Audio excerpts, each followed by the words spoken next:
Doctor, bueno, tema que había quedado pendiente hace un montón, ¿no? Ya hace como 3 semanas atrás, que era un poquito hablar de las democracias en América Latina, pero usted va a hacer un pantallazo aún más global, ¿no? Sí, la idea era como hacer un panorama geopolítico dentro de nuestras posibilidades. Sí, somos limitados también. Claro, tampoco vamos a resolver nada. Tampoco es que acá vamos a ver. No se resuelve nada. Tampoco que nos va a llamar Putin y nos va a decir, che, que buen análisis. No se zarpen con eso de... No vaya, Merkel lo va a decir, qué buen análisis hicieron. ¿No? Ahora entiendo todo. Ahora lo entiendo todo. Esto es el doctor Ferri que sabe. Hacemos lo que podemos. Hacemos lo que podemos. Pero bueno, a él le gustó ponerle toda una serie de palabras raras, extrañas, que yo habitualmente no utilizo, como para que parezca que panorama geopolítico. ¿Cuál otra había usted utilizado? Una situación global. Situación global. En fin, cosas que sí, no. Había otra que me había gustado también, que me había dicho, y yo dije, upa, ¿y esto como dónde la pongo? ¿Dónde? ¿El lado de Zamballón? Claro, una cosa así. Bueno, no me acuerdo que otra palabra que me llegó a decir, llegó al corazón. ¿Cómo sabe? Hincapié. Hincapié. Sí, con hincapié. Hacemos hincapié una y otra vez. Contexto. Global. Bueno, sí, todas estas palabras dije algo de... Es la pastilla. Estoy tratando de poner la palabra hincapié en algún, pero todavía no he podido. Hay que hacer hincapié en la palabra hincapié. Ahí está. Bueno, en fin, así que Doc, muy ambicioso lo nuestro. Suyo muy ambicioso. Veo que trajo tomos de libros. Estos no tienen tanto polvo. No, estos son más nuevitos. Son más nuevitos, un poco. ¿Por qué no los limpia afuera? Siempre preguntan lo mismo, pero el tipo que, bueno. Vienen con polvo porque hay mucho viento. Se van a bajar Gustavo, que llena todo de tierra. Ensucio todo el llena todo de tierra. No sé. Pero bueno, está bien, no importa, no hay problema. Gracias a la bella Ruth que me envió el desodorante natural de los maravillosos productos Yantén. Si no los conocen, bueno, ahí está Yantén en Instagram y en Facebook. Anda media vaga. No veo muchas publicaciones, está con mucho trabajo. Claro, entiendo. Está bueno, pero bueno. Está en todas. Es ubicua. ¿Qué? Ubicua. Uy, la puta, otra palabra más, claro. Es que hoy me traje el diccionario de sinónimos y antónimos. Ubicua. Bueno, en fin. Bueno. Doctor, sí, vamos panorama político global haciendo hincapié en Perú, ¿no? Perú que está atravesando un momento. Tuvimos una charla con una periodista peruana esta semana que nos relataba un poco cómo se está viviendo y este levantamiento por parte del pueblo, ¿no? Sobre todo hacia la actual presidenta, Dina Boluarte, y la Cámara de Diputados, que está siendo muy, muy cuestionada, ¿no? Exactamente. En el último tiempo. Pero bueno, arranquemos todo suyo, doctor. ¿Qué está pasando en el mundo? Bueno, lo que vemos es una escalada de conflictos. Por ejemplo, hoy, ¿no? El gobierno de China anunció viernes que verificará la detección de un posible globo espía que está circulando por encima del territorio de Estados Unidos y Canadá. Pues los chinos dijeron que sí, ¿qué es eso? Es climatológico. Dijo el canciller que no hay que exagerar la situación, el canciller chino, por supuesto. Mao Ning aseguró que se está efectuando una verificación, ¿no? Sí. Bueno, esto forma parte de la escalada. Pero no está dentro del espacio aéreo estadounidense, hay que decirlo, ¿no? No son boludos. No, digamos que juegan al límite. Están siempre ahí. Están ahí probando. Están como esos aviones que van, pasan cerca de... Tan cerca, viste, del espacio aéreo ruso, viste, nos encontramos acá, mira. Como la asíntota, se acerca infinitamente, pero nunca toca. Nunca toca, toco al aire y toco, pero no te toco a vos. ¿Se acuerdan que jugábamos eso? Sí, exactamente. El aire es gratis. El aire es gratis, te toco, y bueno. Esto es algo similar, pero con tipos que tienen presiones, a nivel presionan botones rojos y es peligroso. Pero bueno, está todo escalado, ¿no? Por otro lado, Estados Unidos y Japón están ampliando sus operaciones militares en los mares cercanos a China, como diciendo nosotros también movemos. Las incursiones de aviones militares chinos en la zona de Taiwán se duplicaron en 2022 con un repunte de uso de bombarderos y cazas, mientras Beijing intensifica sus amenazas contra la isla, ¿no? Para la Cancillería china, y tienen bastante razón, la OTAN está fortaleciendo continuamente los lazos de seguridad militar con países de la región Asia-Pacífico y exagerando un poco la amenaza china, ¿no? Están como haciéndole un círculo de fuego parecido a lo que provocó la guerra en Ucrania, por otra parte, ¿no? Así que están jugando con fuego. Se están aproximando deliberadamente a las fronteras chinas, ¿no? Esta cosa de qué pasaría si nosotros en México les pusiéramos a ustedes bases rusas o chinas, ¿no? Y seguramente no va a querer, no les gustaría. No les gustaría, ¿no? Entonces está toda esta cuestión, ¿no? Exactamente. Por otro lado, llevamos ya 49 semanas de guerra entre Rusia y Ucrania. 49 semanas. Casi un lo que muchos creían que iba a ser una guerra corta por el poderío militar ruso, nada que ver, ¿no? Esto se ha transformado evidentemente en una guerra a larga distancia o prolongada. Claro. Y acá tiene mucho que ver, ¿no? Los rusos que dicen entro territorio ucraniano, lo conquisto y me voy. Exacto. La famosa Vini Vidi Vinci, ¿no? Como decía. No sé eso. Vine, vencí y me fui. Claro. Del famoso. Esto que está haciendo que de alguna manera, bueno, la logística ucraniana la están percha, ¿no? Básicamente la están destruyendo. ¿Es bueno esto? No, obviamente no es bueno, no es malo. Es malo, evidentemente, porque Rusia está invadiendo otro país. El tema y esto me permito porque me gusta estudiar mucho el tema de la guerra, el tema de la guerra prolongada no le conviene a nadie. Exactamente. Menos, al único que le conviene es a Rusia. ¿Por qué? Porque se está viendo cómo los aliados, la OTAN, le están mandando tanques, municiones, rifles, y los están perdiendo, literalmente. Ya Alemania dijo, muchachos, yo no te mando más tanques. Después tuvo que mandárselo porque, bueno. Pero todavía no llegan, en 6 meses. Se están armando. Están cortando el jamón crudo. Estaría fateando el chip, ¿vio? Ese chip que va y que no se consigue. Los semiconductores. Los semiconductores, claro.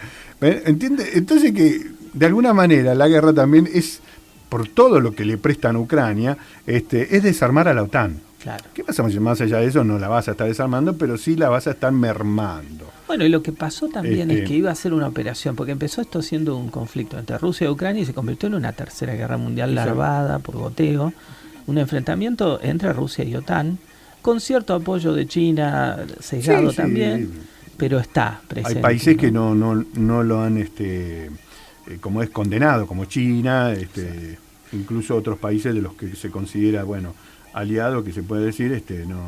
Pero bueno, es interesante esta guerra, es muy interesante esta guerra. Muestra las debilidades y las fortalezas. Estados Unidos ha logrado algo. Ya Europa no depende del gas ruso, depende del gas norteamericano, que ha puesto tarifas realmente altísimas.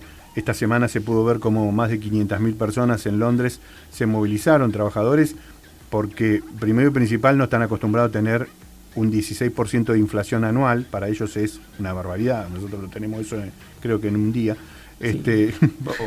o por ahí. Un día y medio. Pero y después el tema de las tarifas. Exacto. No pueden pagar el gas, literalmente. No te puede.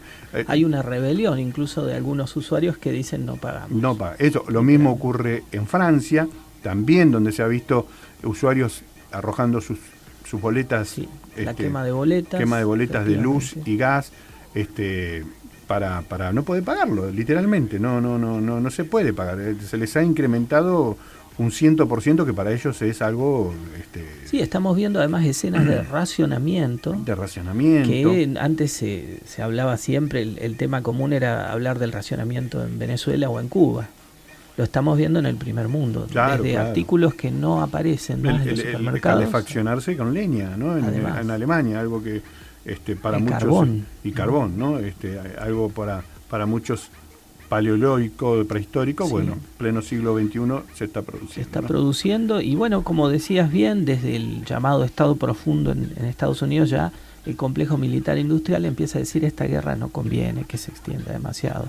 Hay que sentarse a conversar y por supuesto las conversaciones tendrían que ser entre Biden y Putin, digamos, Estados Unidos y Rusia, porque evidentemente Ucrania ya ha dejado de estar en control de esta guerra hace mucho tiempo. Lo único que hace es presionar para que le envíen más armas o menos armas, o más préstamos o menos préstamos. Incluso hay hasta un exceso de corrupción en Ucrania. Se ha separado a parte del gobierno, a varios ministros, justamente porque está lloviendo dinero. Están choreando. A dos manos. Todo, a dos manos. Ya Estados Unidos dio un aviso, muchachos, miren que en algún momento van a tener que rendir cuenta de esto. Esto se paga. Claro, esto se devuelve. Creo que nosotros tenemos alguna experiencia, ¿no? Sí, podemos explicarles a los ucranianos cómo es esto. Creo que hubo una. Nada es gratis. Claro, era que esto hay que devolverlo. Sí, dámelo, no importa. Mirá que hay que devolverlo. Bueno, así estamos, ¿no? Entonces, ¿qué pasó? La guerra supuso entonces este aumento de energía y de los costes, ¿no? Sí. De los alimentos también. Por ejemplo, las sanciones. Muchas aerolíneas han tenido que reprogramar sus rutas para no pasar por el espacio aéreo ruso en los vuelos internacionales, lo cual es muy difícil y muy costoso. Y por eso suben tanto los precios de los vuelos internacionales, se vuelven más prohibitivos, ¿no? Por supuesto, Ucrania, productor de nivel mundial de trigo, afectó la suba de precios de alimentos, suben entonces los alimentos, sube la energía, hay problemas con las cadenas de suministros. Este es un escenario que parece que vino para quedarse, que explica en gran medida la inflación mundial, o al menos una parte de esa inflación. Los bancos centrales entonces reaccionan ante estos problemas de inflación, los bancos, sobre todo el Banco Central Europeo y el estadounidense, subiendo las tasas de interés para hacer más caro el dinero, básicamente, subir el precio del dinero y que circule menos. Entonces eso bajaría la inflación. Pero ¿cuál es el riesgo de eso? Genera una recesión mundial que estamos a las puertas también. Entonces tenemos una expansión, digamos, capitalista financiera que desde el comienzo del siglo XXI se vino alimentando del dinero barato, de este dinero de interés cero, de interés negativo, especialmente para las corporaciones. O sea, nosotros no vimos nada de eso, por supuesto. Y esto generaba a su vez burbujas financieras porque las empresas pedían créditos y se compraban a sí mismos las acciones, a estos créditos que prácticamente eran regalados, y esto inflaba las cotizaciones en bolsa. Entonces ahora suben las tasas de interés, de pronto estamos en el peligro de que empiecen a estallar todas estas burbujas, como pasó en el 2008, ¿no? Y a su vez en este contexto vemos un proceso de desglobalización, ¿no? Claro. Bastante acelerado, catalizado por la pandemia, por la guerra en Ucrania. Los conflictos y las tensiones aumentan, todos estamos nerviosos, todos estamos susceptibles. De pronto me mandaste un globo, digamos, aerostático y ya no me gustó tanto. Es más, ahora están dando una conferencia de prensa por el globo aerostático. En este mismo momento. El funcionario estadounidense acaba de anunciar que el globo de vigilancia chino ahora está sobre el centro del país. Algo nunca ha sucedido. También hay una guerra comunicacional. Pero no lo bajan, no lo mandan a bajar. Y se ve que no... que está bien hecho el globo. Tantos aviones tienen, no es posible bajarlo al globo. Los pone nerviosos un globo. O sea, los yanquis los ponen nerviosos un globo. O sea, es un problema. Es un problema, no, estamos totalmente paranoicos. Sí, mucho, y esto que decimos, ¿no? De la susceptibilidad permanente, el nerviosismo permanente, que hace que las tensiones sigan sumándose. Y bueno, y vemos los efectos. La locomotora alemana de Europa, ¿no? Se está apagando porque dependía del gas barato ruso. Sí. Muchas empresas, incluso industriales alemanas, están mudando su producción a Estados Unidos. Está pasando en este mismo momento. Pero también China tiene problemas, ¿no? Que parecía invulnerable a todo. Sí. A principios de siglo crecía tasas chinas, como se decía, es decir, al 10, al 11% anual. Luego la crisis de 2008 creció un poco menos, 7, 8. Ahora estamos viendo que crece a 3%. Se esperaba un 5% para el año pasado y cerró en 3%. Es decir, le está costando dar el paso siguiente para complejizar su economía. Claro. Digamos que tampoco escapa a esta globalización de crisis que tiene el mundo, y que China también dice, bueno, evidentemente por algún lado le están entrando, ¿no? También a China, más allá de que es un gigante, ¿no? Sí, además que se está produciendo una revolución tecnológica importante, para algunos al menos, podremos discutirlo otro día, que es el tema de las inteligencias artificiales, ¿no? Que permite mecanizar trabajos en el sector de servicios. Por ejemplo, lo estamos viendo, ya ha habido casi 250.000 despidos en las 2 últimas semanas en Microsoft, en Meta, en Google, en Twitter. ¿Por qué? Porque esos trabajos de servicios están empezando a ser realizados por cadenas casi de montaje de estas máquinas de inteligencia artificial, ¿no? Entonces, ¿qué pasa? Esa es básicamente la clase media mejor paga del mundo urbano, digamos, ¿no? Y se está desapareciendo. El problema para China es que al dar el salto tecnológico, digamos, va a dejar a millones sin empleo. Entonces ahí se está jugando, se suma esto a una catástrofe demográfica que tiene que ver con los efectos de la política del hijo único o del único hijo, que empezaron a implementarse en 1971 para bajar la población drásticamente de China. Y lo que generó es que ahora tenemos una población muy longeva. Claro. Es decir, que es muy probable que durante esta década falten jóvenes. Eso ya no existe más, se puede hasta tener hasta 2 hijos ahora en China. Ahora se puede tener 2 o 3 hijos, pero va a haber un salto porque estas políticas empezaron a ser implementadas en 1971 y van a generar un decrecimiento, probablemente un estancamiento de la economía china, ¿no? Y un costo enorme para la seguridad social, que es también un problema mundial. Claro. La población más vieja, digamos, es menos productiva desde la perspectiva capitalista, por supuesto. Y esto tiene que ver justamente con la suma, además, se suman las sanciones. Por ejemplo, Estados Unidos ordenó retirar a todos los ingenieros y el personal relacionado con las industrias de alta tecnología que estén trabajando en China, a riesgo de quitarle la ciudadanía si se quedaban. Claro. Además, hay una guerra por los semiconductores. Es decir, Pekín, por ejemplo, ha instaurado una demanda ante la Organización Mundial del Comercio contra Estados Unidos por abusar de las medidas de control de las exportaciones para restringir el comercio de los chips, ¿no? Según se confirma desde el Ministerio de Comercio asiático, ¿no? Entonces, fíjense, es China pidiendo que haya libre mercado, digamos, es la paradoja total, ¿no? Y Estados Unidos imponiendo restricciones. Justamente. Raro, ¿no? Es una cosa medio muy extraño. Pero no deja de ser bastante normal en este siglo que estamos viviendo, ¿no? Estamos viendo esa compartimentación del mundo y hasta el punto de que hay... Ahí te tiro otra.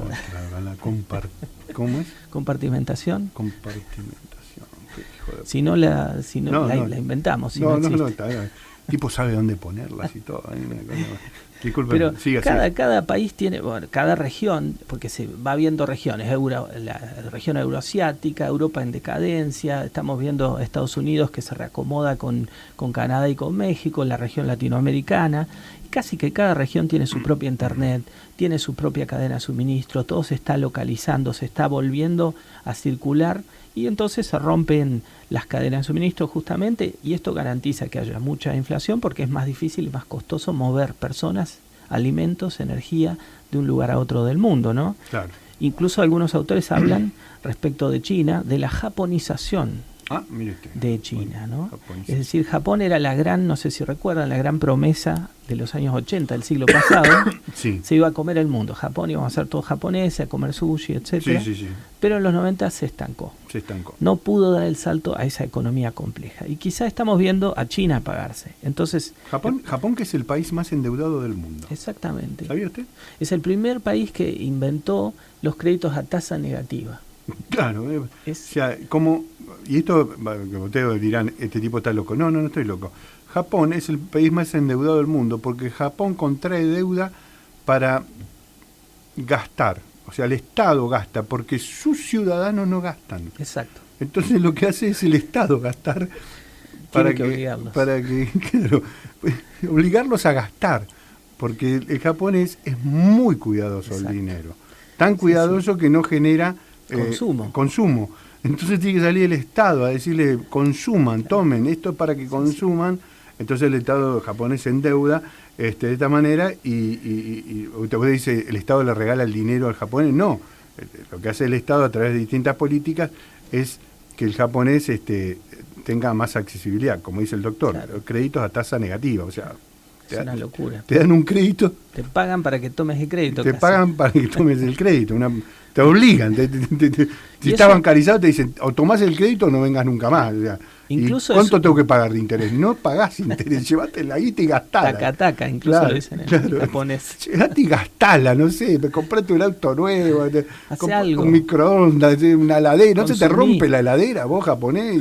Claro, una cosa insólita. Es interesante porque también es un problema para la teoría keynesiana, Japón, la existencia de Japón. Por eso dicen los economistas que las teorías económicas explican todo menos Japón y Argentina. Claro. Porque son las dos anomalías totales. Japón nos explica que la idea para salir del estancamiento era justamente poner más dinero en circulación, y por eso es que realiza todas estas actividades, digamos, de incentivo, de monetarización, el Estado japonés, y sigue estancado, y no hay consumo, y no se crece. Entonces ahí tenemos un problema para los keynesianos, ¿no? Sí, claro, que ellos sabrán cómo. La mayoría, ustedes se acuerdan, la mayoría de productos decían Made in Japón, y ahora ya no se ven productos japoneses prácticamente, es todo chino, ¿no? Prácticamente. Bueno, eso tiene que ver justamente con una economía estancada. Estancada no por crisis, no por inflación, no por endeudamiento, que sí lo tiene, estancada por una población que no consume. Es casi un problema cultural, digamos, ¿no? O sea, el japonés se siente culpable de consumir. Digamos que mataron al capitalismo por aburrimiento. Claro, una cosa muy bien, ya me gustó, ¿eh? O sea, mataron el capitalismo por aburrimiento. No, tipo no. Ellos no. Harakiri. Harakiri, claro, sí, una cosa. Bueno, sigamos. Pero bueno, el problema es que China se apaga Alemania, se desglobaliza el mundo, aumentan las tensiones por la comida y la energía, nada menos.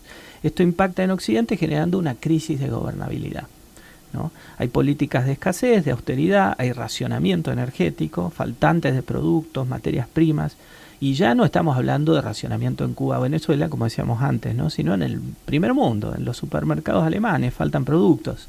El descontento entonces con los gobiernos que no saben o no pueden dar una solución a estas demandas populares pone en crisis a todas las democracias. Y lo vimos en la toma del Capitolio.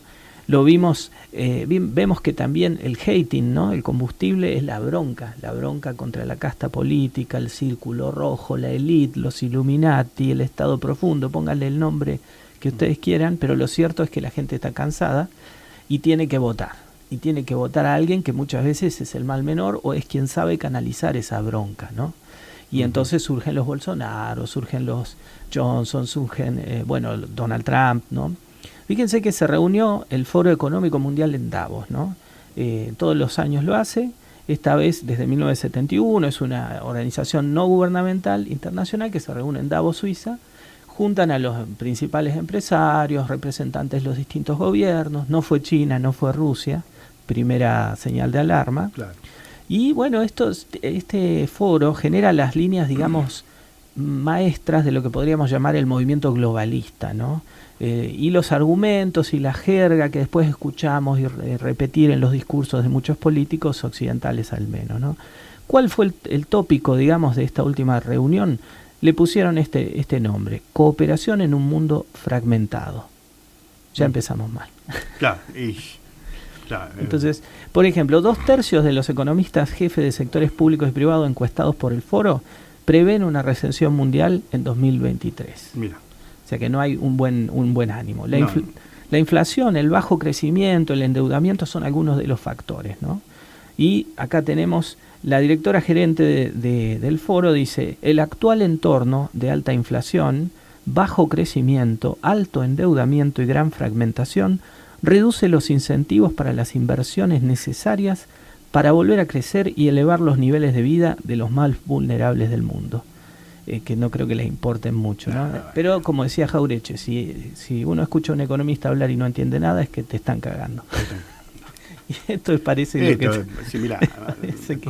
acá estamos viendo eso. Entonces tenemos también las movilizaciones más grandes de la historia de Francia en estos mismos momentos. ¿Por qué?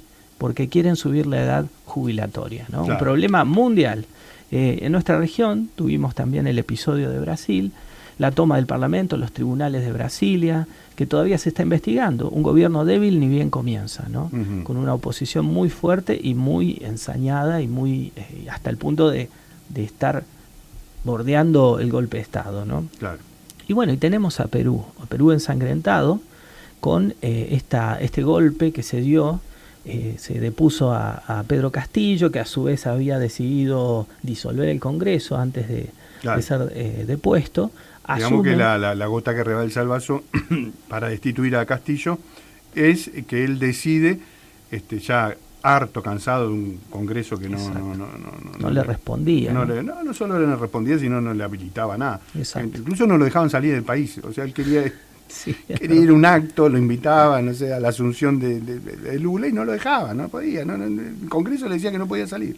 Porque tenían miedo de riesgo de fuga. Exactamente, porque además le armaron causas, obviamente los medios, incluso con un discurso ultra racista, lo atacaban, y también tiene que ver con que cuál era su plataforma. El mandato, él es un maestro rural.